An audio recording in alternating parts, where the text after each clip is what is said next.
All right, good to go. Okay. Calling to order the Marquette City Planning Commission meeting for Tuesday, May 5th, 2020. We're going to start with roll call. I'll call out your name just so you can know who should go next. So starting with myself, Joy Cordillo. Aaron?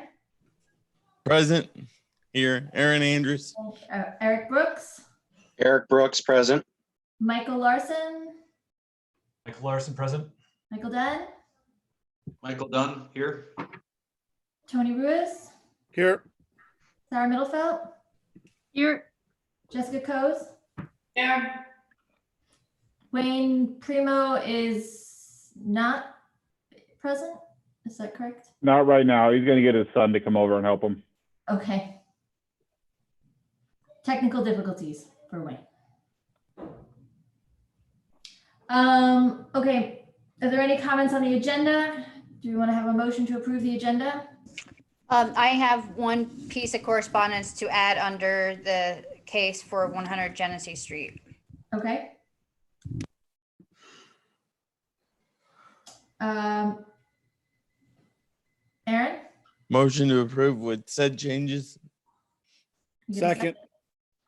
Commissioner Ruiz seconds. All in favor of approving the agenda with the changes? Say aye. Aye. Aye. Any opposed? Okay, the agenda is approved. There were no minutes, correct? They have yet to go out? Correct. Okay, Correct. so we can skip over that. If anybody has a conflict of interest at this time, please state that now. Seeing as how there's none, we can move on to our first public hearing. Case 08 SUP 05 2020 100 Genesee Street recreational marijuana retailer. Andrea?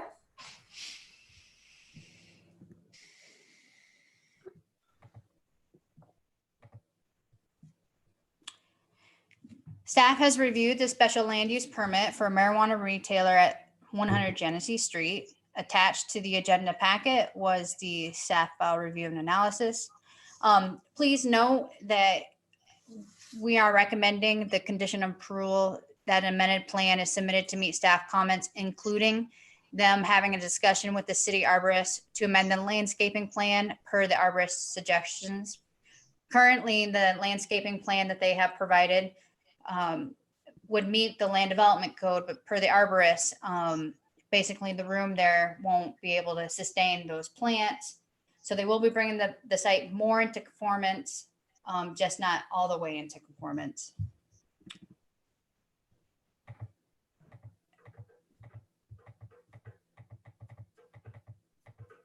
Their application, their required narrative was in the agenda packet, the pre-qualification letter, exterior reviews, their site plan review application,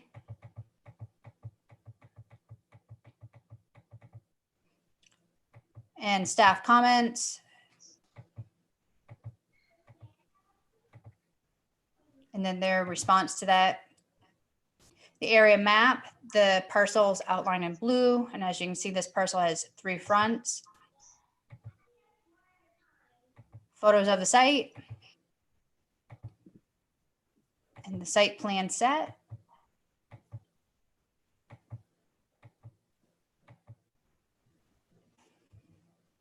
And then correspondence that were received. 2 pieces. And then I have an additional piece of correspondence to read from Mike and Sue Contoy, stating, I am writing in regards to the notice I received regarding a request for a permit for a marijuana retailer to occupy 100 Genesee Street. I am forced to physically write a letter as our computer is down and we are awaiting repair. As stated in the letter from the Marquette City Planning Commission, my husband and I own a duplex within 300 feet of the 100 Genesee Street.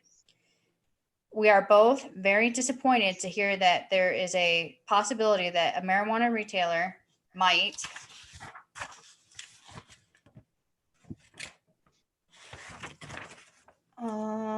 Showing the long lines going into the parking lot. I understand. That doesn't make any sense. Showing the long lines going into the parking lot. I understand that now with the, you know what, Dave?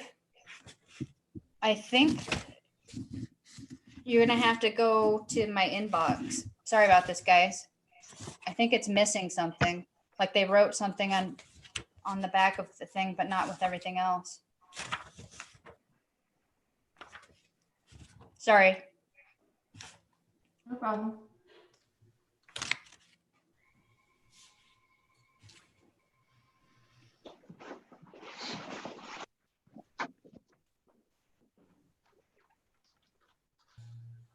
Okay, I have the letter and I'll go ahead and read it.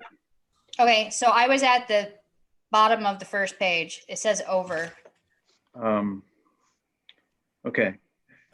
Very disappointed to hear there's a possibility that a marijuana retailer might be granted permission to use this property. We don't feel comfortable having families with small children and toddlers that live in our duplex only 300 feet from a marijuana retailer. We feel that it will definitely have an impact on our rental income. Our other concerns are excessive noise and constant traffic issues in an otherwise quiet neighborhood. With a highway bordering the property, where will the lines of vehicles be waiting to enter the establishment? It will be a nightmare. A friend of ours who lives in Nagani by the marijuana retailer has sent me texts and videos showing long lines going into the parking lot. I understand that now with the dangers of COVID-19 virus, employees have to bring it to individual vehicles. If nothing else, now is not the time to add more stress to our Marquette residents. My husband and I feel that there are numerous other properties in our community that would not have such a negative effect and be much more suitable to conduct this type of business.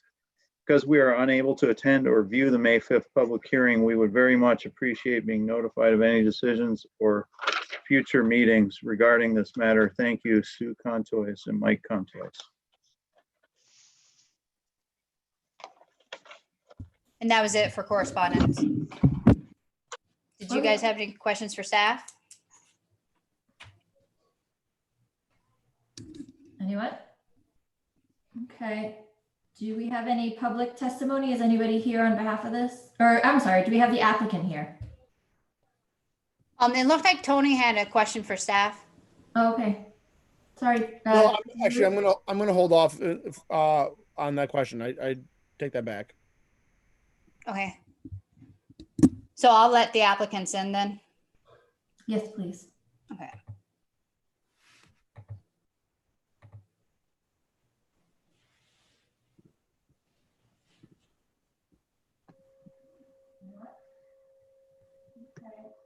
Do we have any public testimony? Is anybody here on behalf of this? Or I'm sorry, do we have the applicant here? Yes. It looked like Tony had a question for staff. Okay. You're gonna want to turn off whatever you're watching because we're getting the delay. So I'll let the applicants in. Excellent. Let me turn my TV down here so I can get to talk with everybody. Good evening. Give your name. Thank you to the members of this planning commission for the opportunity to speak this evening under these extraordinarily unorthodox conditions. Mr. Piedmont? Can you guys hear me? Yes, could you just please, for the record, state your name and address? Hello? Yeah, can you hear me? Can you hear me? All right. No. My name is Eric Piedmont. I'm the Chief Operations Officer of Fresh Coast Provisioning, doing business as Dune Grass. We're applying. No, you can't hear me? We can hear you. Can you hear me? Can you hear Commissioner Cardillo? I am not muted. Can you hear me now? Yes, but you can't hear us. You can't hear us? Can you guys hear me now? We can hear you. They're perfect. I think we finally got through. I apologize for the technical problems here. I'll start again. Good evening. Thank you to the members of this planning commission. What? Does he need to state his name and address? he does. Can we, Yes, yeah, no problem. Eric Piedmont, Traverse City, Michigan, Full address. 4835 Buckhorn Drive, Traverse City, Michigan. Thank you. No problem, sir. I apologize again for the technical problems here. I'm the Chief Operations Officer of Fresh Coast Provisioning, doing business as Dune Grass. We're applying for the adult use retail permit at 100 Genesee Street. Before I dive into the operations, just a little bit about us. We're a small family-owned business founded in my hometown of Traverse City. Our CEO is my brother, Nick Piedmont, joined us on this call. We have two other cousins, Brian and Christopher Piedmont, on our management team. Our investor and chairman of the board is my father-in-law, Bill Marchito. He's a retired CFO from the food production world. Our team has decades of experience in age-controlled retail and look forward to bringing our expertise into the cannabis industry. We feel our location, so I'm sorry to hear that some of our neighbors aren't thrilled about us moving in there, but personally, we feel our location at 100 Genesee Street is ideal for a proposed use for several reasons. It's got high visibility. It's got off-street parking with access from Genesee, not on 41. It's in a commercial corridor, has great commuter access, and honestly, it's zoned appropriately for our intended use. Fresh Coast is currently pre-qualified for both medicinal and adult use retail in the state of Michigan. Our first medical adult use co-located facility is near completion in Manistee. We have two other adult use permits, both located in Big Rapids and Benzonia Township, that will be opened following the launch of our Manistee facility. We also have several applications in various stages in other municipalities similar to this. In each one of our projects, we emphasize local investment, both during our build out and in future operations. We plan to utilize as much as possible local contractors, purchase from local businesses, and most importantly, hire local employees to operate our stores. We've set goals of 50% of daily purchases from local business inside of our business plan. We plan to hire as many as 20 new employees at scale. These may not be as large a numbers as some of the guys you've heard previously, but these are primarily full-time jobs with a wide range in terms of job requirements and benefits, and all of our positions are going to pay a living wage. We feel to be good corporate partners, we first need to take very good care of our employees. Our stores are typically going to operate 9 a.m. to 9 p.m., though for the sake of this call, I'm going to say we're going to open up at 6 a.m. as allowed per your ordinance, just cover all the contingencies. Our highest priority is health and safety of our employees, customers, and community partners. So our security plan goes well beyond the state minimum guidelines. We will have high resolution cameras recording the interior and exterior of our building as mandated. Our facility will have secure key card access, protecting not only the exterior doors, but the limited access and restricted access areas as well. Our products will be delivered and our cash deposits picked up for us via secure transport. And all physical transfers are going to take place within the facility in a restricted shipping bay. Our facility security actually begins with deterrence, designed to stop any potential threats before they start. To our neighbors, these deterrents are motion-activated lighting, signs declaring the use of 24-hour surveillance, and simply the high visibility of our facility. We feel the location itself will lend itself to a lower threat threshold than some other locations. Another area that we hear repeatedly, both in Marquette and in other municipalities, is in regards to odor elimination. Let me start with the robust requirements you guys have set forth in your ordinance will accomplish your goals of odor elimination. Our odor elimination strategies will follow your ordinance. These strategies will include, but not limited to, negative pressure throughout the building, carbon filtration with appropriate CFM, vacuum sealed packaging, internal transfer of product, and keeping our doors and windows closed as much as possible. In addition, our HVAC will have appropriate filters and be changed at a minimum once every calendar year as mandated by your ordinance. We understand how important compliance is in our industry. That is why we've partnered with a point of sale CRM company that has full integration with the state seed to sale software. This will ensure that we're always in compliance with customer purchasing limits, inventory control, and labeling. Simply put, we're going to know where every gram of biomass that comes into our facility goes to. Finally, I'd like to address some of the questions presented to us on the narrative. We're pre-qualified for both medical and adult use. We're going to comply with all times with all applicable state, local, and federal ordinance laws. No one under 21 will be allowed in our facility, and there will be no consumption on site, and all sales will take place in our restricted sales floor. As a business owner and personally as an outdoor enthusiast, I'm thrilled at the opportunity to get to work in Marquette. I love it up there. Our team loves the area and feel our Dune Grass brand is going to be a great fit. We look forward to getting to work. I'll pass this off to Dusty from Mansfield Land Use Consultants for any site plan questions. Certainly. Thank you, Eric. My name is Dusty Christensen. I'm with Mansfield Land Use Consultants from Traverse City. Our address is P.O. Box 4015 here in Traverse City, Michigan. Andrea, is it possible to share the PDF of the plan set? I can probably do it from my end, unless you had it ready to go. Sorry, I have it ready to go. Okay, let me see. What page are you wanting it on? Well, is this working? Can you see the PDF that I just pulled up? Or is it still showing me? Well, I pulled it up. Oh, you pulled it up. That's you. Okay. I'm allowed to share screen. So what page do you want it on? Spectacular. Would you go back to, I guess it would be it'd be page 2 of the PDF. Just the existing conditions. Perfect. Thank you. All right. So as you heard from staff prior to beginning this hearing, and as you listened to Eric speak, again, we're here before you tonight for your consideration of a special use permit application for a marijuana retail facility at 100 Genesee Street in the city of Marquette. The property itself is about 1/4 of an acre in size, just under, in fact, and lies bound by 3 streets on the east, west, and south side of the street. Genesee Street is on the south side of the site, Champion Street on the west, and then 41 along the east side of the site. This page of the plan set that you should have in your packets, and that's showing on the screen, illustrates the existing conditions on site. There's currently a 1-story building that's just under 3,000 square feet in size that takes up primarily the north portion of the site.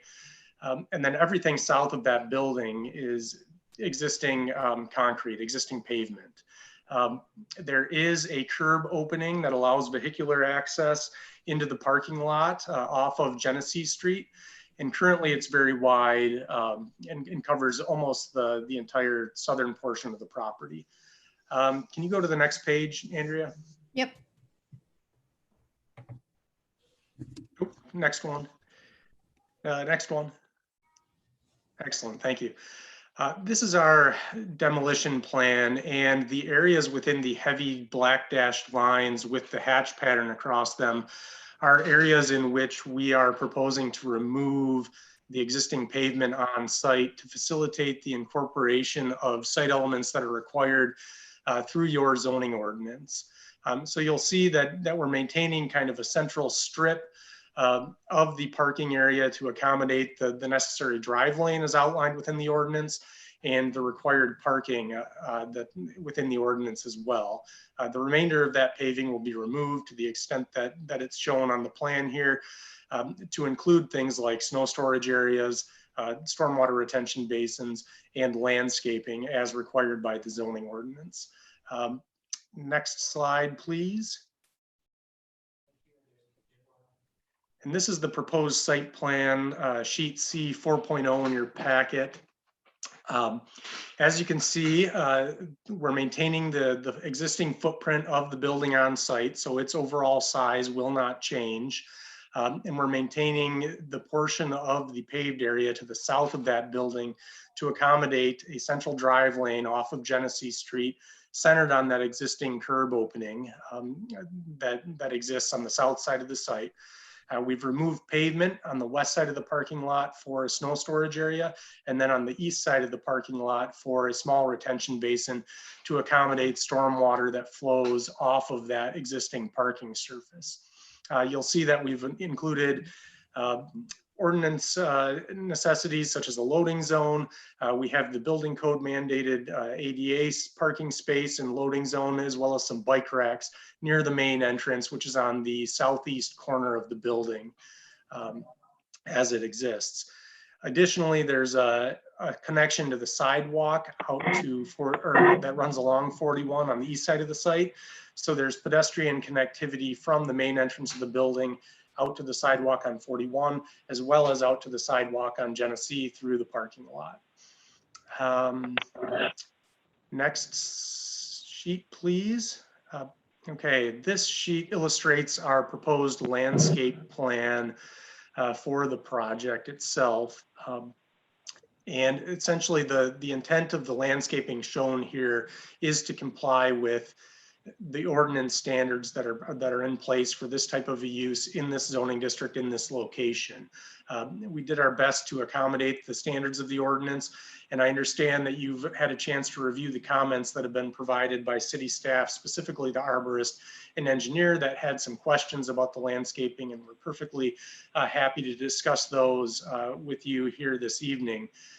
But generally, we're here to present this site plan. I think it's relatively straightforward and not full of a lot of tricky elements.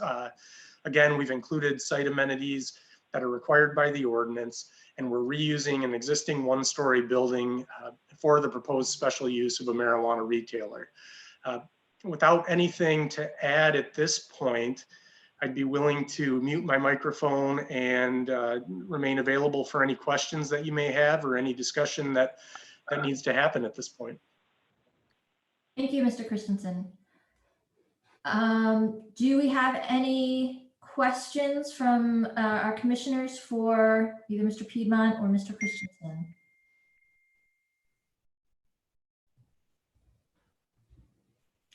Commissioner Middlefelt? Oh, just wondering if they could address the city arborist concern about, I guess the concern was the trees that were being proposed were too big for the space available or something. I guess maybe just elaborate a little bit on how the plan would be adapted to, excuse me, to address the arborist concern.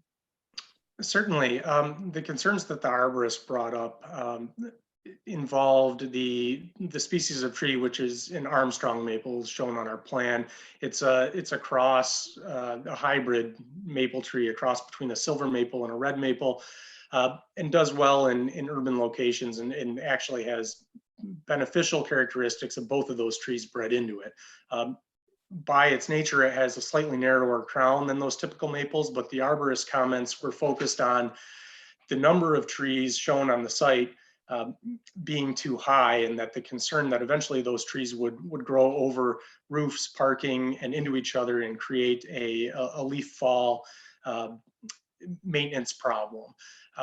I believe, and I don't have the comments in front of me, the arborist suggested reducing the number of trees on site per plan, and we're happy to do that and eliminate some of the trees. But again, we were just shooting for ordinance compliance with our landscape quantities. But if the city arborist feels that trees need to be removed or spaced further apart or different species chosen, we're happy to do that as well. And that's easily done. And in my mind, something that could be approved conditionally tonight as a part of your special use permit decision, and we can work with staff to address those issues.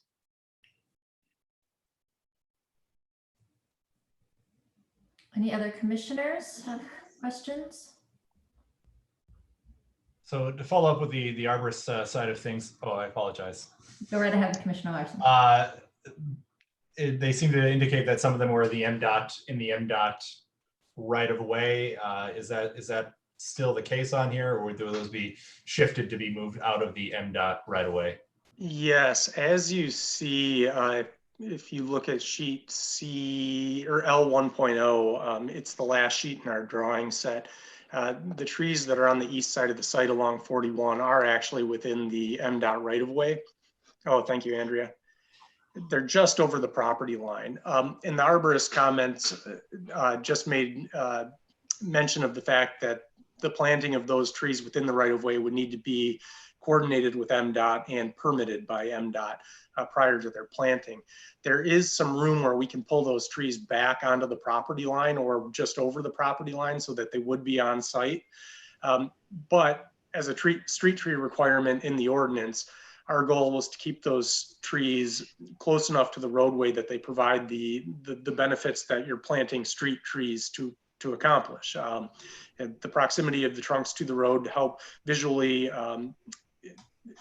slow down traffic, and then also eventually the canopy shade over the pavement as well. But again, similar to the comment that I made about the actual number of trees on site, we're completely happy to move those trees out of the right of way or reduce them in number or eliminate them from the plan, depending on what staff feels would be appropriate. And then just one more. Commissioner Larson. One more follow-up question to that. And this is really just going back to Public Works had one additional comment saying the consultant may want to comment on the detention pond as far as what will happen if it goes past capacity. Sure. Right now, as the site sits in its existing condition, the building itself and the entire parking area, which is essentially all of the area to the south of the existing building, drains to the south and the east by existing topography.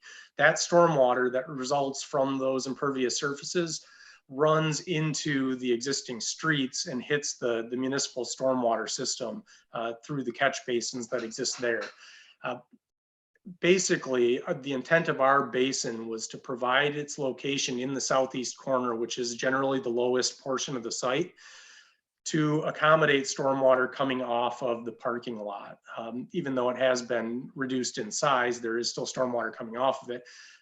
The basin's location and size had been designed to accommodate about a 1/4 inch of, a 25-year event, which is about 2.5 inches of stormwater off of the parking lot. Now, should that basin overflow, we'd be right back where we stand today, where the water is continuing off site into the streets and into the basins and the municipal stormwater collection system. So essentially, we're trying to be good stewards with the ability that we have to stop and detain stormwater near its source and allow it to infiltrate into the soils. But if there is an overflow situation, it will continue to flow to the south and east out into the streets.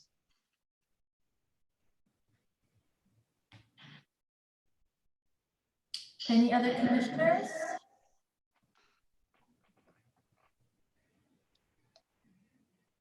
I just had a couple of questions. One, so the existing building has currently has garage doors, correct, that open up into the space. I understand that security and control of the flow is a big issue. Is the plan to keep those doors and just keep them locked, or are they going to be replaced with something else? Sure, I can comment with what I know, unless Eric, you'd like to jump in, or Nick, but my understanding is the door to the furthest west, so there are 3, and the furthest west of those doors is going to be used for deliveries.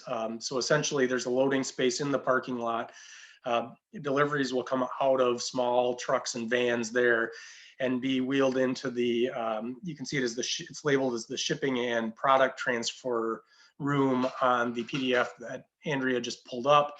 The 2 other overhead doors, which open into what's showing as the retail area in the middle of that proposed floor plan, would remain closed and locked. We can't have ingress and egress into that retail area from the outside of the building without first going through the lobby and security areas.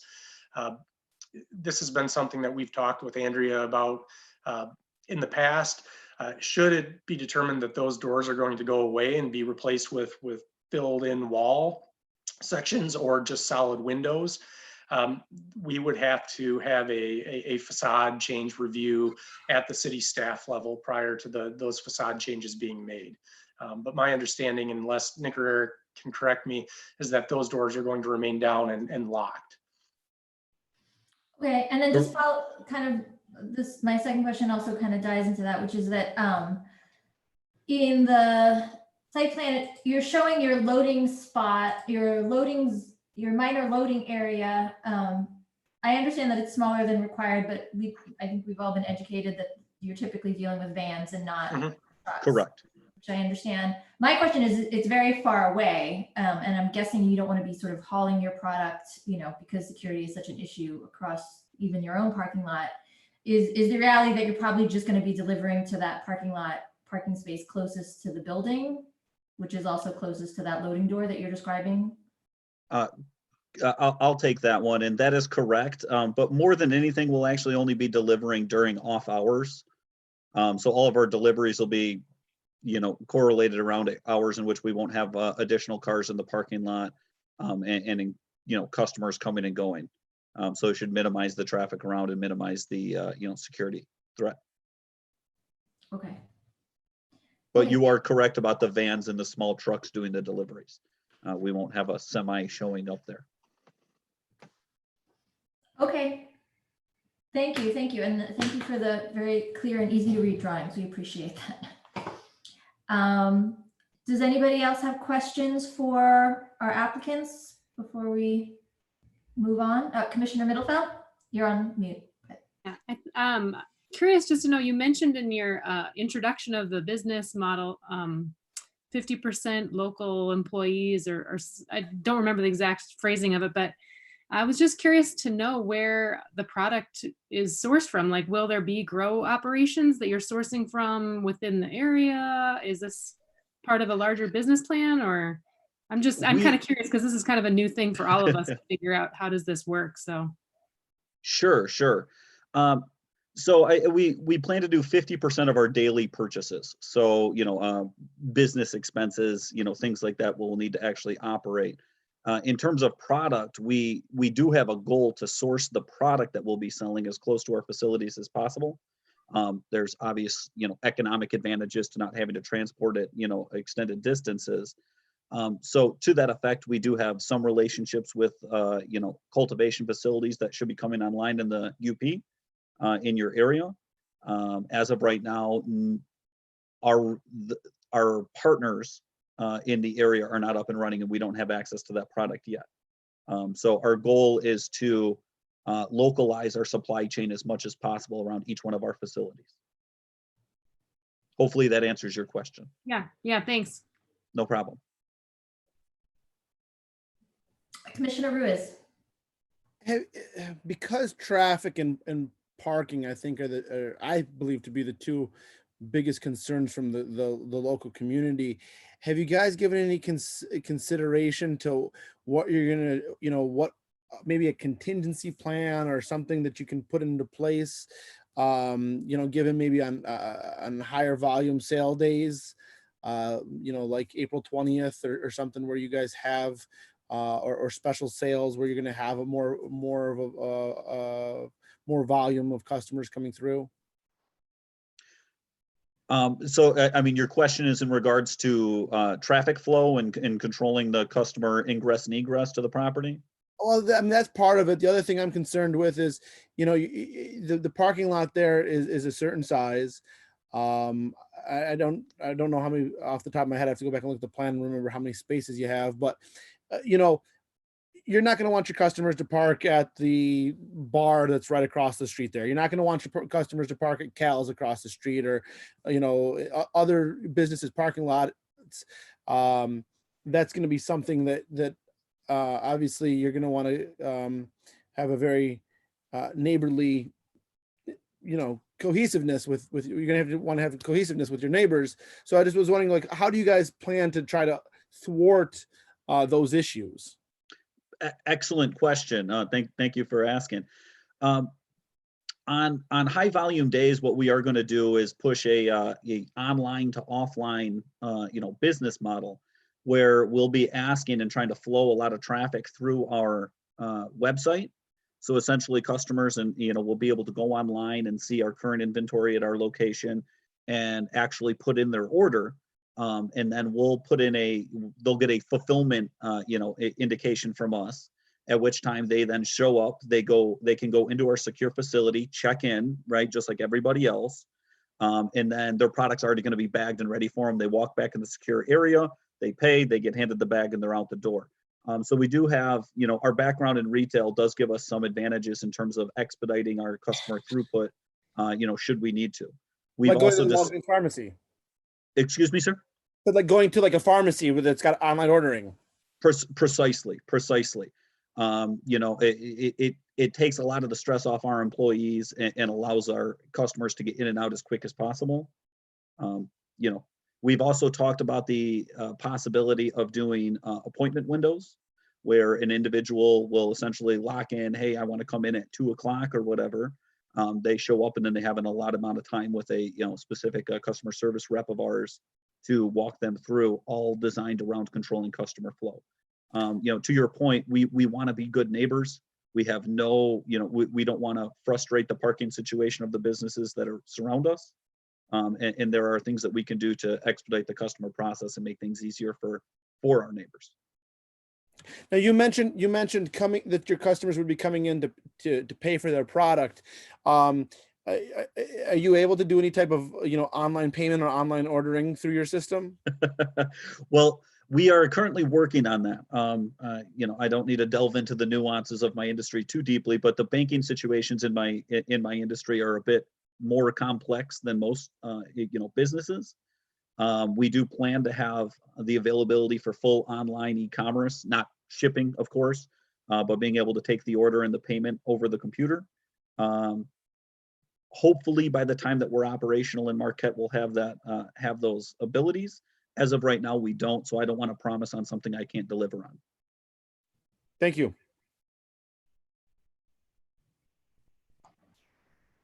Any other questions from our commissioners?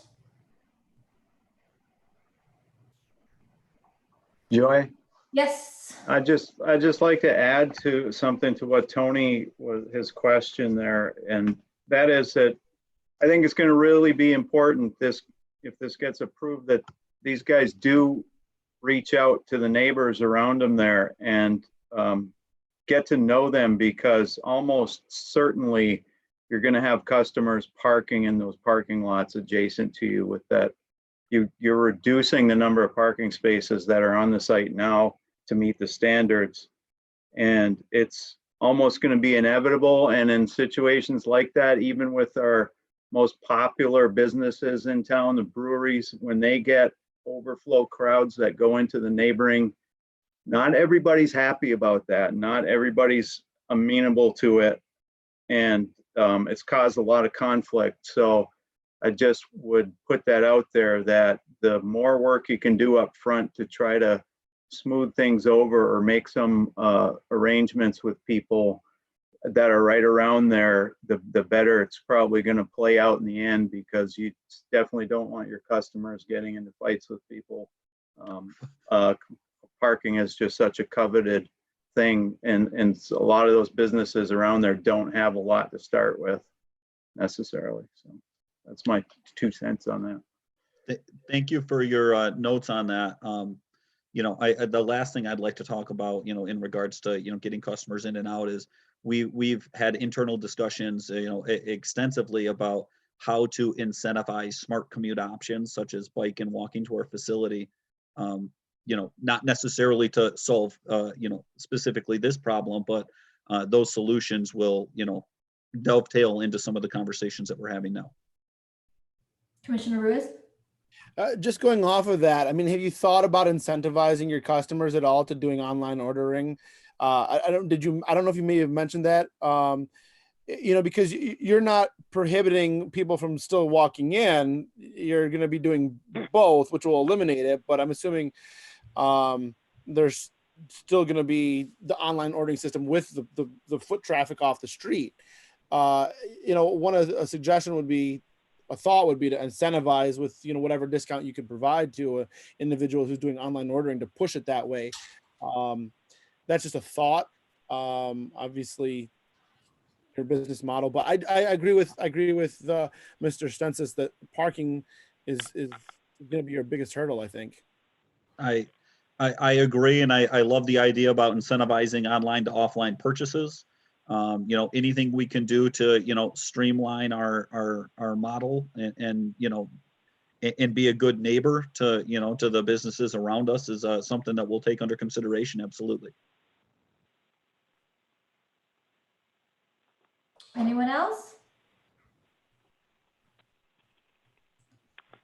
Okay, if our applicants want to go on mute, or Andrea, do they stay in now, or? Yeah, they would stay. Okay, so you We've guys had can them come on mute. staying. If we have questions, we'll ask you directly. Let me see something here. And I don't see anyone in the waiting room for public. We don't have any public testimony, or, yeah, public testimony? No, no Yeah. public. You don't see anyone either? No. All right. Okay, so do we want to move on to commission discussion? Do we want to have a vote? What do you guys think? I would make a motion to suspend the rules and have discussion. Commissioner Ruiz, okay, we have a second? I'll second. We have Commissioner Dunn for the second. All in favor of suspending the rules, say aye. Aye. Aye. Aye. Any opposed?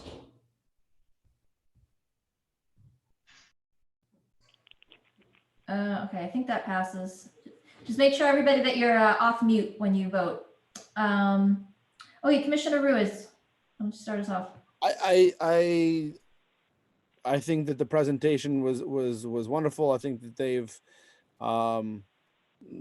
they have plans for the city's concerns. I think it is in line with the spirit of the area. I mean, you're going to have a retail marijuana facility. You've got a brand new neighborhood pub. Obviously, you've got a well-established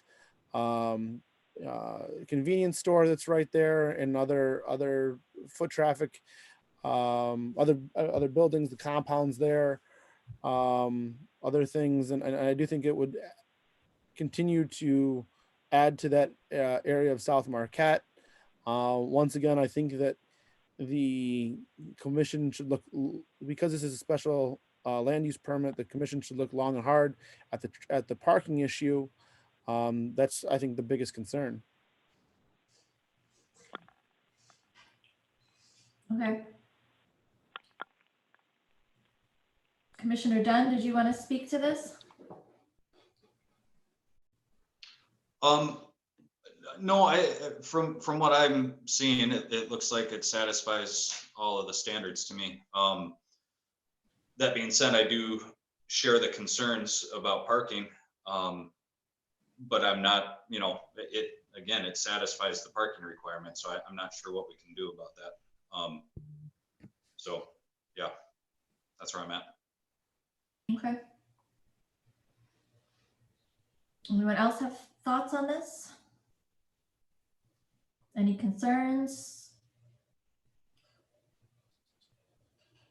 It does seem like a very straightforward application, and I can't see anything about this particular site which raises any deep concerns. I think even though there is residential nearby, it's sort of in its own way separated. So I don't really have any big concerns about it, and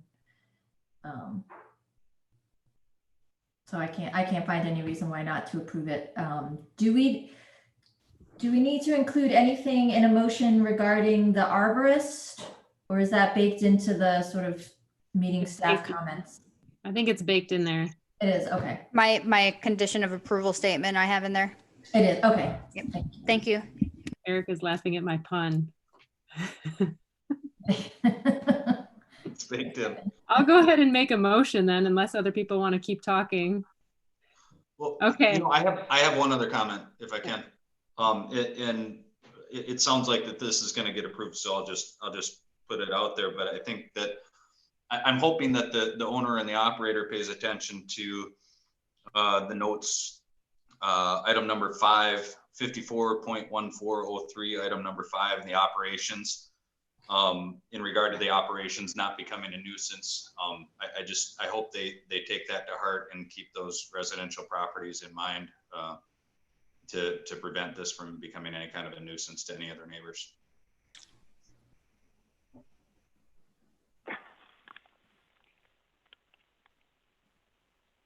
Okay. Commissioner Middlefield, you want to?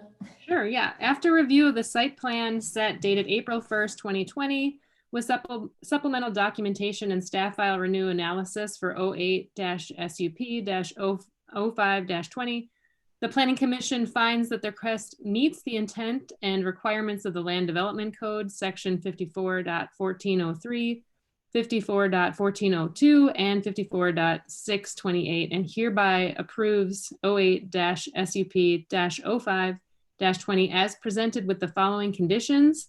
Staff recommends the following condition of approval: that an amended plan is submitted to meet staff comments, including discussion with the city arborist to amend the landscaping plan as per arborist suggestions.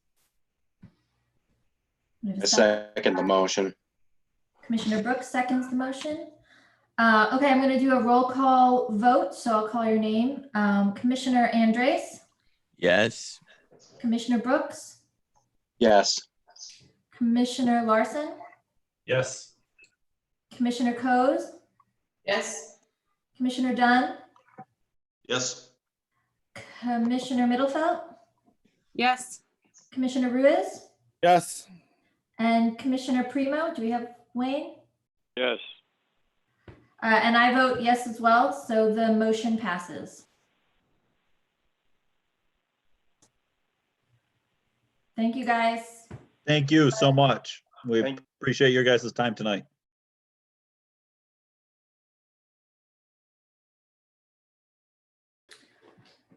Okay, do we have any citizens wishing to address the commission on agenda items? No one. No one, okay. We have no old business, we have no new business. Do we have any other citizens wishing to address the commission on non-agenda items? No. Okay, our bi-weekly report from Dave. Yeah, just take any questions if anybody has any about the staff reports.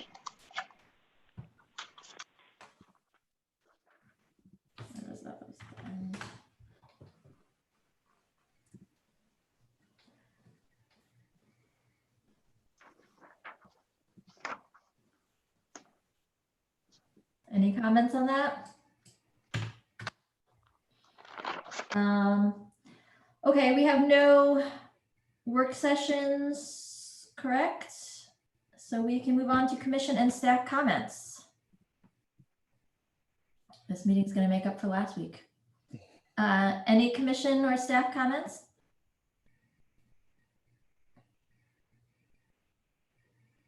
Dave or Andrea, anything? None for me. No, No.